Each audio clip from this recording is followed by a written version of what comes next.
Bem, meu nome é Ciris, professor de História.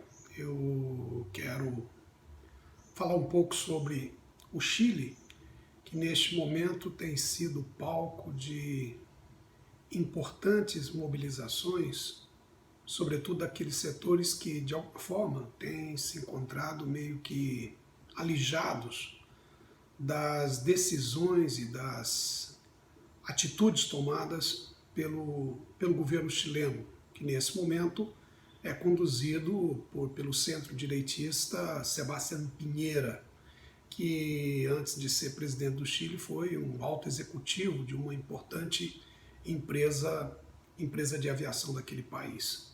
Bom, o Chile é uma região que também foi colonizada pelos espanhóis. Esse processo de colonização começa por volta do início do século XVI.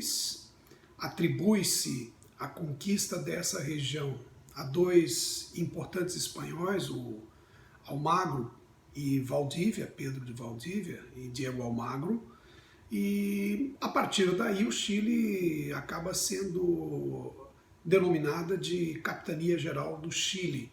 Importante salientar que esse país ele é banhado, essa região é banhada pelo Oceano Pacífico a oeste, e a leste temos a Cordilheira dos Andes, que separa o Chile da região da Argentina. A Argentina, que à época da colonização espanhola integrava juntamente com o Uruguai e com o Paraguai o vice-reino do Rio da Prata. E ao norte você tem o vice-reino do Peru. Todas essas regiões, claro, colonizada pelos espanhóis desde o início da modernidade.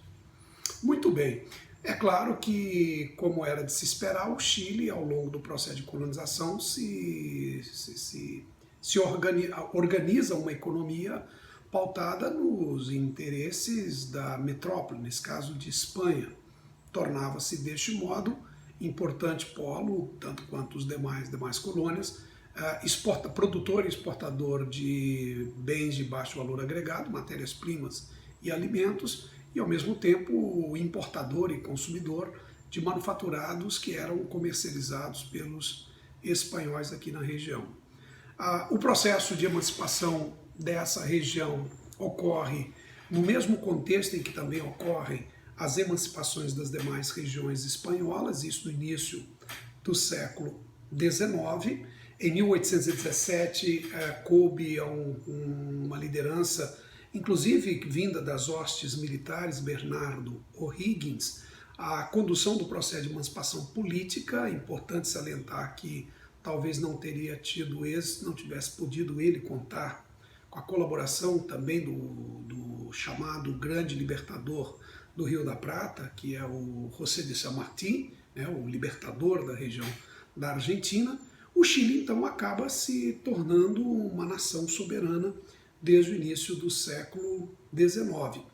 E continua, embora uma região soberana, ao longo do século XIX, até as primeiras décadas do século XX, o Chile era um país, uma nação governada por caudilhos, isto é, governos mais associados aos interesses da aristocracia agrária e, ao mesmo tempo, prisioneiro das conveniências do capital internacional, que fazia grande parte das inversões ou dos investimentos nessa região.